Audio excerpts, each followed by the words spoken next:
and happy Wednesday. If you're watching before 11, remember we have morning meeting today. Today is our Motivational Wednesday. A little bit we're going to meet my friend Mike Rock. He's an actor, he's a producer, he's an improviser, writer, all around great and amazing person. Can't wait for you to meet him. I met Mike through our community I'm a part of, Impro LA, and I started taking classes last year through Impro Theater. They're located here in LA. I love working with them. I've learned so much. I've met so many great people through them, like Mike, who you're gonna meet in a little bit. Also, another thing, I'm going to start sending out emails every Thursday. Used to do it Friday, but I'm going to do it every Thursday. That will always include your character creation work and your Tuesday to be classes. We'll look for that email tomorrow night. But before we go meet Mike, let's do some moving and grooving. It's our Motivational Wednesday where we focus on self-care, self-empowerment, learning how to be the amazing people we are, and celebrating who we are. You can take a break. I'm a hot air balloon that could go to space. With the air, like I don't care, baby, by the way. Because I'm happy. Come along if you feel like a room without a roof. Because I'm happy. Come along if you feel like happiness is the truth. Because I'm happy. Come along if you know what happiness is to you. Because I'm happy. Come along if you feel like that's what you want to do. Here come bad news, talking this and that. Give me all you got, don't hold it back. Well, I should probably warn you, I'll be just fine. No offense to you, don't waste your time. Here's why. Because I'm happy. Come along if you feel like a room without a roof. Because I'm happy. Come along if you feel like happiness is the truth. Because I'm happy. Come along if you know what happiness is to you. Because I'm happy. Come along if you feel like that's what you want to do. Bring me down, can't none bring me down. Your love is too high. Bring me down, can't none bring me down. I said, bring me down, can't none bring me down. Your love is too high. Bring me down, Can I get a stop? bring me down. Alright guys, great warm up, great song. Guys, I really, like I said, I love to play songs that make me feel good, especially on a Motivational Wednesday. So, let's go up to my porch and talk to my friend Mike. He's a really great guy. I'm sure you're gonna think he's just as wonderful as I do when you hear what he had to share for us, with us. So, let's go meet Mike, okay? Hello everyone, I'm back on my porch. That was a great warm up with you guys. I want to welcome to my home my good friend Mike Rock. How are you, Mike? Ooh, hi, Diana. It's so exciting to be here. Thank you. Well, Doing good. It's been a really busy day. Everybody, I should tell your class that I was late to your porch because it's been such a busy day for me, and I'm so glad that I was still able to come and have this luxurious view with these pillows. Hey! Pillows are kind of small when you reach them like that. They're a little bit- Only the best for my friends. So, Mike, well, what were you doing today before we get into the interview? Because what were you doing today? So that you were so busy. So my partner made a movie. She's made a couple short films in the past, but she made a short film recently. So this morning we were doing a lot of businessy, paperworky kind of stuff for that. And also with improv theater, I do a lot of managerial or administrative type of tasks, as well as faculty and performing type of stuff. And so today there was we had a few of us who are more on the administrative side of things had a meeting that just it gets into just all kinds of like what's going on presently, what are we trying to do in the future, and sometimes our conversations can go on for a minute. So today there was a lot of that. And off the record, we're on the record. Please tell your partner, and I always pronounce her name wrong, but tell her I think she's absolutely amazing, and I saw her on Heartbeat, and I was like on the floor. Oh my gosh. She does that crazy character that sometimes is smoking 2 cigarettes at the same time. Oh my, no, totally though. And I would love to have her on too, but I mean, please tell her tonight or when you see her later. Yeah. Diana even Jordan thinks she's absolutely amazing. I will. And wonderful. I will, and I'll try. I think I can take credit for the prop cigarettes, Yeah.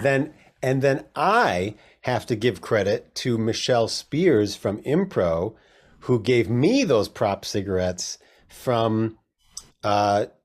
Michelle Spears directs plays at Harvard Westlake High School. They did a production of Guys and Dolls a couple years ago. Right. And in Guys and Dolls, there's all this smoking and drinking and playing cards and all this stuff. And Michelle had these extra cigarettes, and we were just talking. I can't remember what show we were doing at Impro, but we were talking, and I said, "Oh, it'd be fun to have a fake cigarette." And she looked at me. She said, I have a lot of fake cigarettes. Oh my gosh. So guys, Michelle Impro, this is how I know Mike is.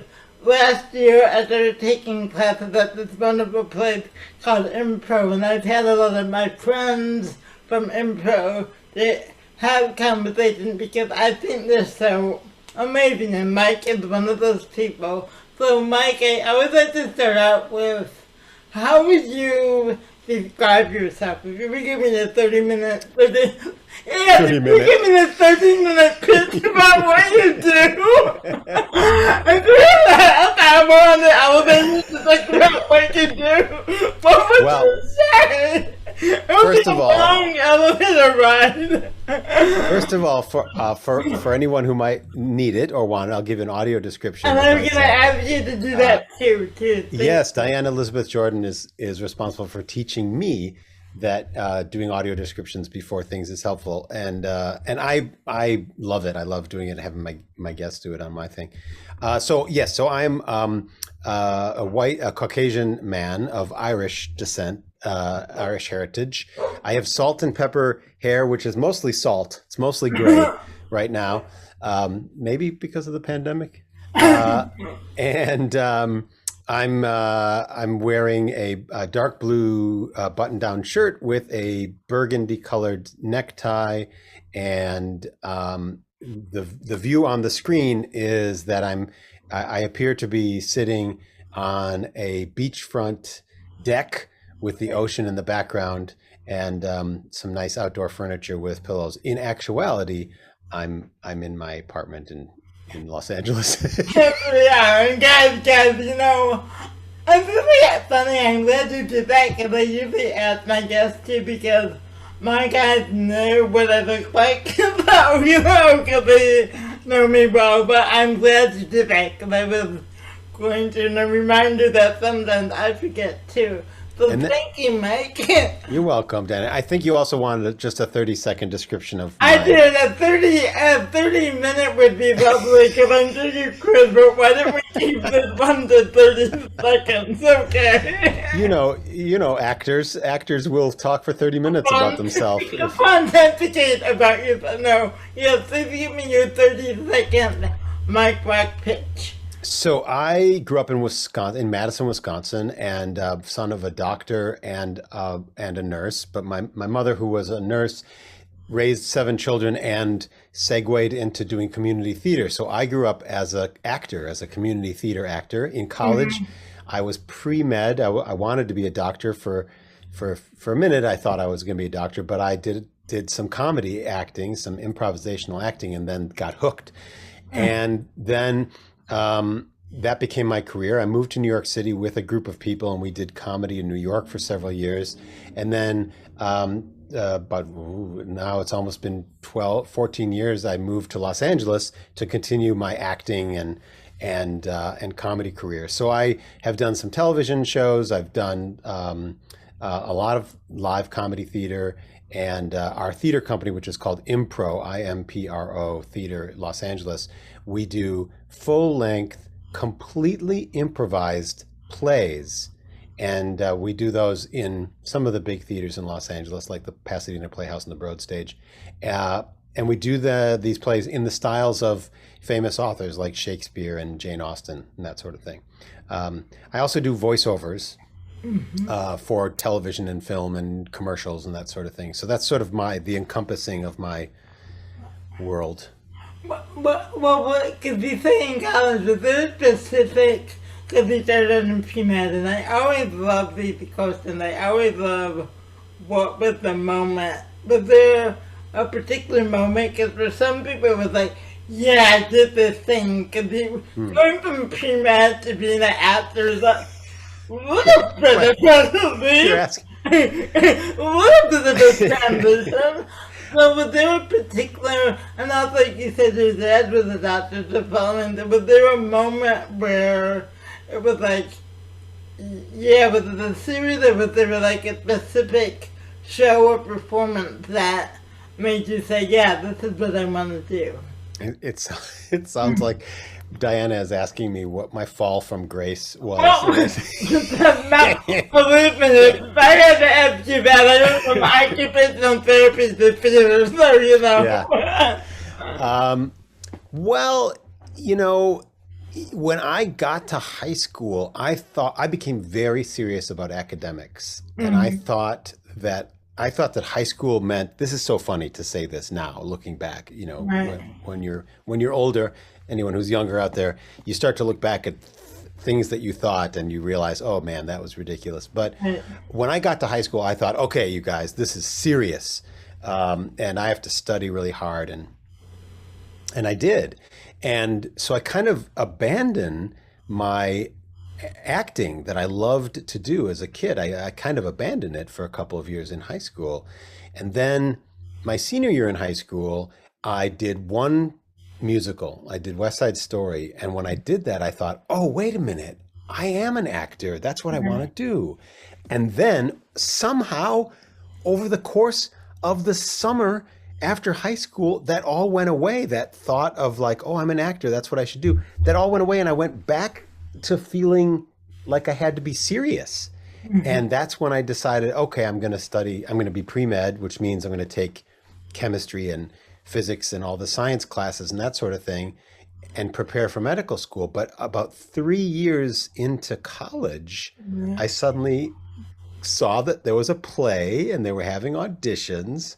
And a friend of mine who I worked with at this restaurant said, you've done some acting. Are you going to audition for this play? And I said, yeah, I think I am. And I got this tiny, tiny, tiny one-line part. And during that play, during the rehearsals for that play, when I was a junior in college, someone came to a rehearsal who had been a student at University of Wisconsin and said, hi, I used to be an acting student here. How's it going? And we were like, oh, we're in the middle of rehearsal. And he said, I'm starting this comedy show that's going to be improvisational comedy. And this was before Whose Line Is It Anyway? Right. So a lot of us didn't even really know what it meant when they said improv comedy or improvisational comedy. And I went to the audition for that. And the day after the audition, they said, "Oh, we want you in our show." And that's when it started. It's kind of, I was a junior in college. I was finishing my prerequisite classes. I was majoring in psychology and finishing my prerequisite classes for medical school. And this thing happened with this show. And I said, "Oh man, this is really great." And we started performing about 4 or 5 months later, something like that. We started doing shows in front of the public. And within a few weeks, I thought to myself, "Oh boy, I think this is what I'm supposed to be doing." And I was in a graduate level psychology class about decision making. And I said and the professor offered, there are these, in decision making psychology, there are these major schools of thought. How did Napoleon decide to, go into what became Waterloo? How did, these gigantic decisions from history are sort of the material that decision-making psychologists talk about a lot, and economists and things like that. And he offered that for your final paper, you could either analyze this historic decision from, 5th century, whatever, or you could analyze this decision, or you could do your own project. And I asked permission if I could analyze the decision of what to do with my career. Wow. And the professor said, "Yes, of course, do it." Wow. And I had to do it in the framework of a decision-making model, Wow. like a one that exists, sort of like if you want to figure out some question in math, you have to put it through the Pythagorean theorem, or you have to put it through, some other mathematical model. I put it through this analysis, and I showed it to him, and he gave me an A on the paper. And he said, you should be an actor. That's what you should follow that. You've made this decision. You've made it clear how you want it to go. That's what you should do. Oh, I love, like I said, I just love, because I think we all come to this craft from many different paths, and I always love what makes someone decide, this is what I want to do. So how did you get from Madison to, you went to New York, right? What was that? Yeah. So we were a very popular theater improv show in Madison, and we were doing like 6 or 7 performances a week, and we were being hired by, businesses to do their holiday parties, and we were hired by dorm rooms, dorm buildings to do performances at their dorm, whatever semester party, and that sort of thing. And there were about 20 people in our company, but there was a group of about 6 or 7 of us. I say 6 or 7 because it kind of fluctuated, who were really excited about what's next for our career. And not that everybody else wasn't excited about their career. It's just that there was this smaller group of us that were really like, we'd stay up very late at night talking about our futures and that sort of thing. And over the course of about a year, 6 of us all moved to New York City. And I got permission to start a branch of that comedy show that we were doing in New York. It was there's this improv form that was started by Keith Johnstone and his Loose Moose Theater Company in Canada, and it was called Theater Sports, and that's traveled around the world, and there are theater sports branches all over the world doing improv. And my group in Madison was the Madison, Wisconsin Theater Sports branch. Wow. But the guy who started our show in Wisconsin kind of broke ranks. That's a polite way to say it.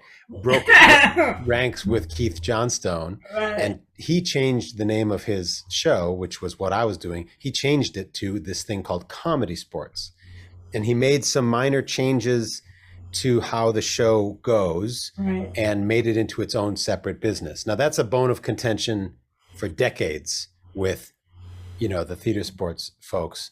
And so I can't deny where I came from because that's where I came from. Right. But so when we moved to New York, my friends and I did improv under the name of Comedy Sports for a few years, and then we broke off and started writing our own comedy, and so we became a sketch comedy group, and did things on MTV and Comedy Central and stuff like that as a sketch comedy group, kind of like Monty Python or Right, Kids in the right, Hall, that sort of right, thing, right. Mad TV, and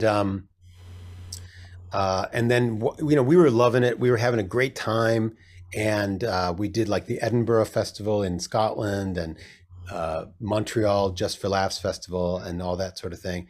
And then after a few years, like our opportunities sort of kind of dwindled, and we looked at each other and said, well, maybe we've reached the end of the road on our group. And that's when one guy moved away to Los Angeles right away, and another guy moved to Virginia, Delaware, Washington, D.C. area, became a journalist. And so we all kind of like scattered to the winds. And I stayed in New York for a couple of years and did a lot of television commercials and Right. did a little bit of theater, took a lot of acting classes. And then in the mid 2000s, I got a job in Los Angeles, a voiceover job. And so I moved here, and that's kind of that. So then when I left New York and came to Los Angeles, I was like, for the first time in, a very long time, I was a solo, independent,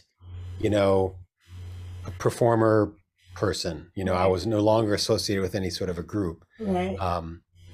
Yeah, and that was a hard transition to make from spending many, many years not only being part of a group, but being the boss, like being, not the boss isn't the right word, being the artistic like figurehead or whatever. Right. It was a hard transition. What do you think? Because I talked a lot to my guys. We talked a lot about resiliency, especially this last year. And so, what do you think helped you get into that transition? And when you go through those tough times, as we've been through, what do you think helped you get through from one step to? What do you rely on? I think that's a great question, Diana. I think that a big part of it for me is how fortunate I was to be born into a family that were interested in what I do and supportive of what I do and that sort of thing. And parents all along the way who were, they never questioned, my parents never said to me, like, are you sure you want to try to do acting and that sort of thing. And having good friends, like a good social network of friends and family is, in my case, is what kind of kept me afloat. Not necessarily that I relied on people, like not necessarily that I was always calling people on the telephone or seeing people all the time. Just, I think a big part of resiliency is understanding that you have people who believe in you and support you, whether you fully acknowledge it or not. Right.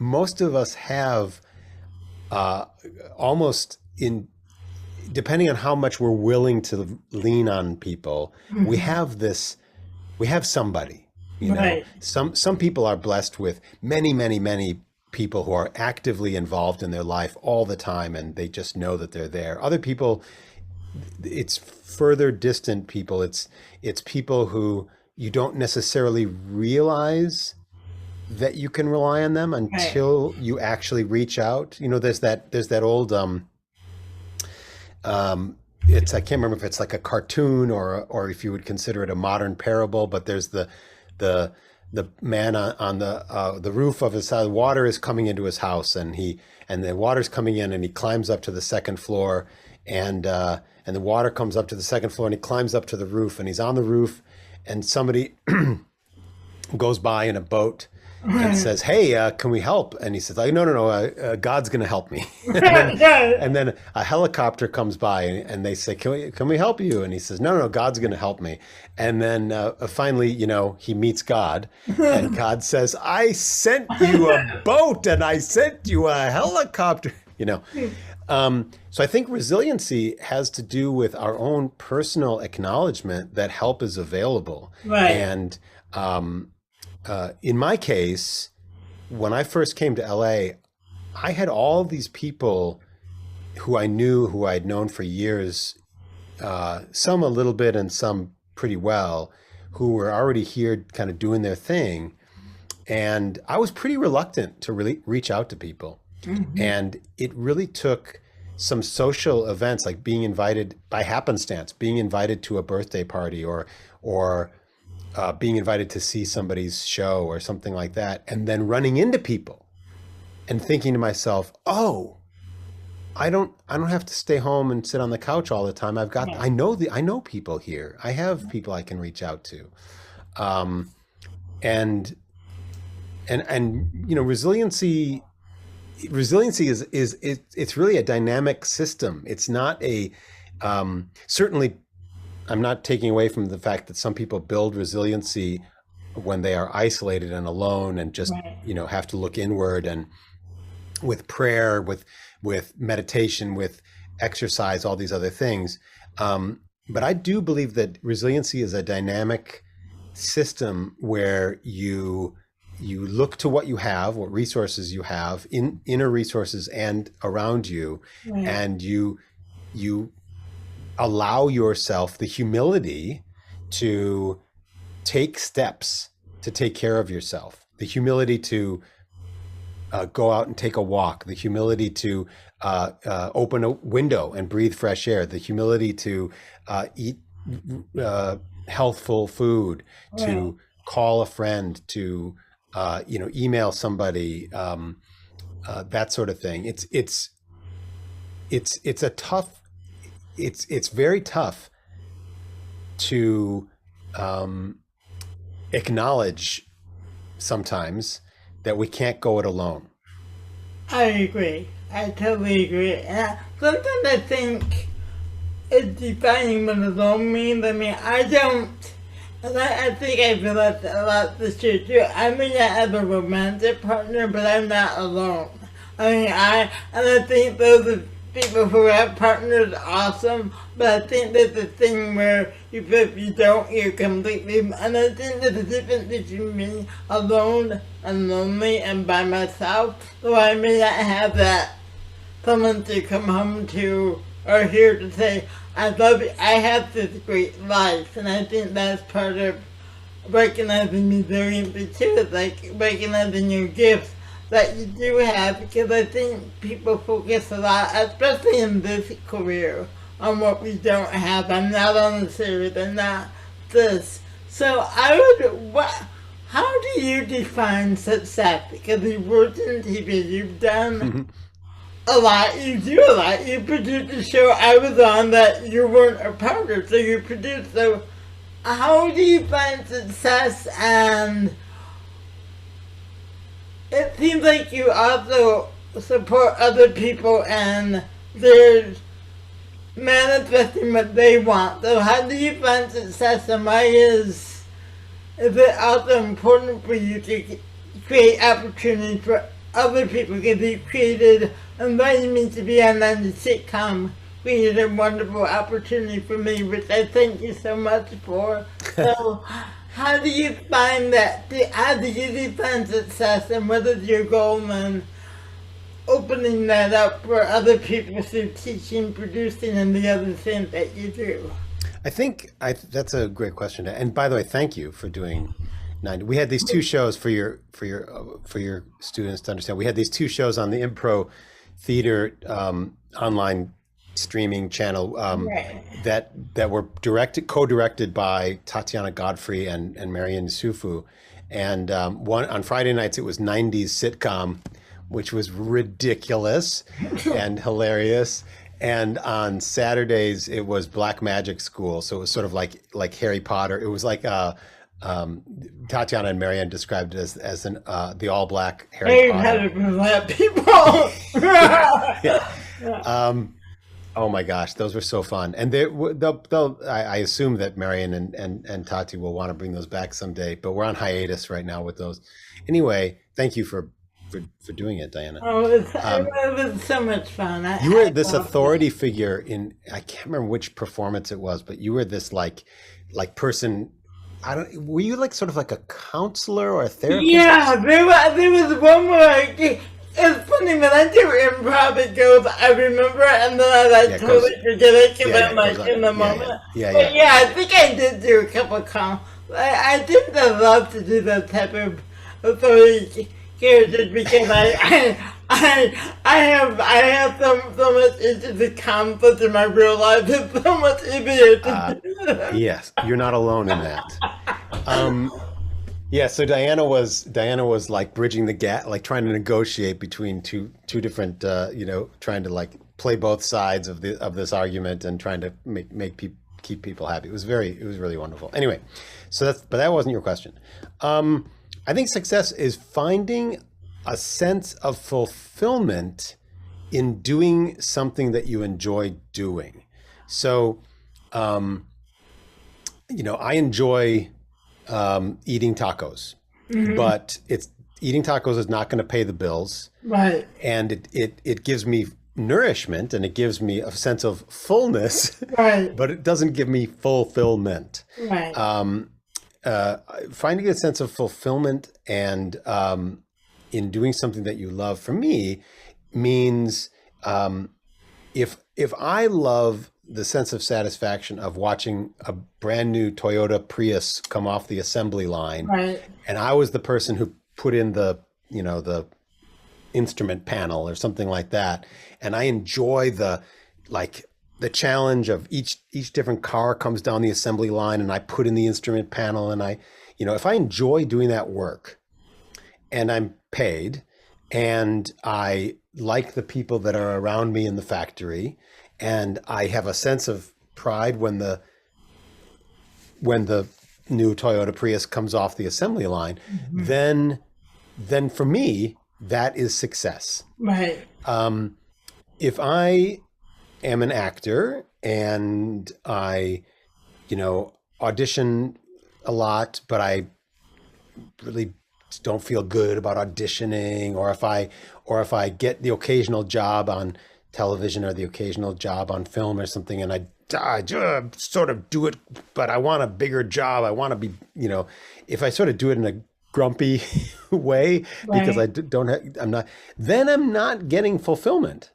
Right. And if I'm not getting fulfillment, as that's not success to me. Success is this weird,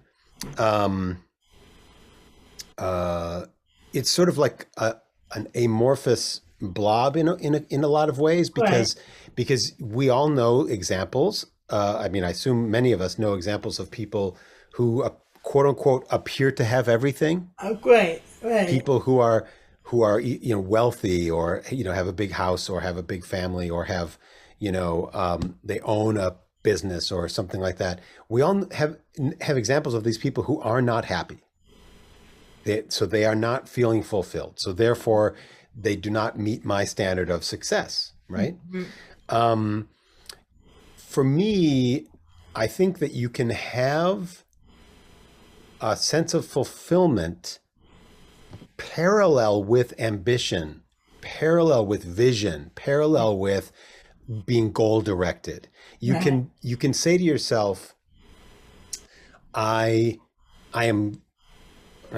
this comes down to sort of a Zen, a Buddhism kind of point of view of being happy in the present moment. All I have is this present moment, and I choose to be happy in this present moment. Right. So if I get an audition for a TV show, even if I don't really love the role that I'm being asked to audition for, if I say to myself, well, this is an opportunity for me to do this thing I love doing, which is acting. Right. Okay. It's only going to last 30 seconds. But I'm going to have 30 seconds where I get to do this thing I love to do, which is acting. And then I'm going to send that to a person who's going to, look at it and decide if they like it or not, et cetera, et cetera. So success is feeling a sense of fulfillment, doing what you love to do, and enjoying rewards, whether they're internal or external rewards along the way. I know that for me, there have been times in my life when most of my,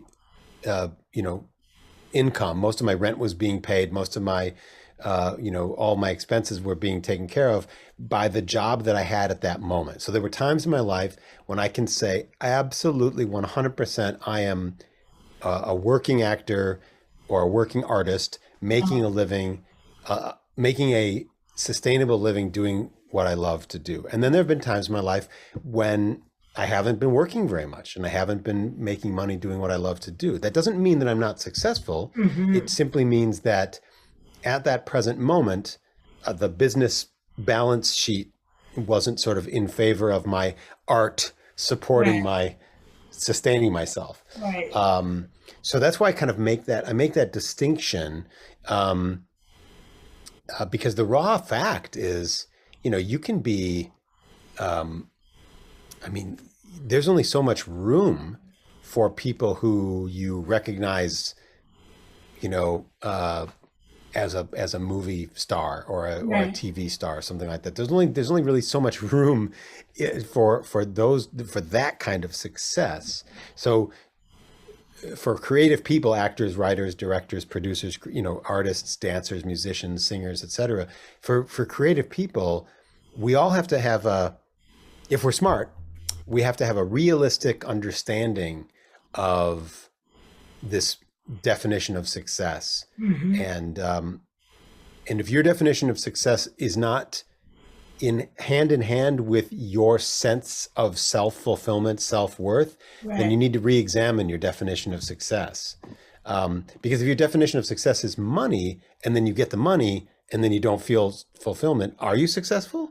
Exactly. I love that, and I think that's one of the biggest lessons I've learned. I have two more questions because this has been great.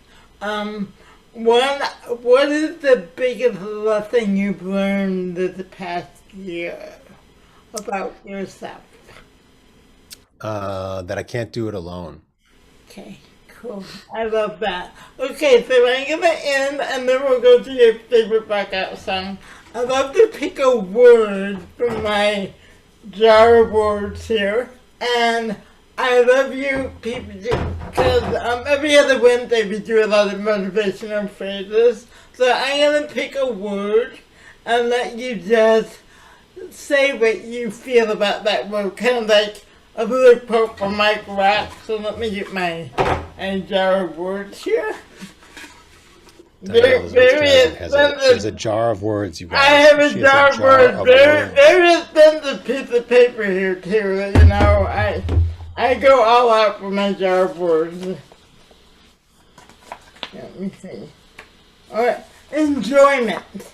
You were just say about enjoyment. Because I talk a lot about self-care. So what would you say about enjoyment? If you were to pick anything about enjoying life, enjoyment, what would you say? Enjoy or enjoyment? I would say being with people that you care about and who care for you is enjoyment. Okay. Cool. I love that. Thank you so much. I've been saying this to a lot of people as part of the improv community. I've never met her. Because I just got totally vaxxed. I passed my 2-week period a couple weeks ago, or last Wednesday rather, and I think about this improv community that I've been a part of, and I thought, I've never wanted to hug so many people I've never met before, and I feel and Maddie and Ripley, and it's just this amazing thing when we talk about enjoyment. I felt so welcomed by this improv community of people who literally, Michelle and guys I have not been in the same physical space with, but yet I feel I have the news of the pandemic friendships, and I thank you, my friend, for coming on and sharing your beautiful words of wisdom with my guys, and just thank you so much for being here today. Well, thank you, Diana, for having me. We are all at Impro so excited that you are part of our community, and so thankful that you're part of our community. Cool. Thank you. Well, listen, I always end and begin my classes the same way. But Mike, what is that song that you love to rock out to? I think the song "Beautiful Day" by U2 is a great one to rock out to. Perfect. And that's so perfect for a day like today on my porch. Alright guys, thank you much guys. I'll see you tomorrow on my Thursday class. Love and miss you guys. Mike, you're amazing. Thank you, Diana. Thank you, class, for watching, being part of it. And the reason that you had to care, the traffic stopped. I don't want to date myself, but the first time I saw U2 live in concert was in 1982. Oh my gosh, you're not sitting here. How old I was. I didn't want to say how old I was in 1982.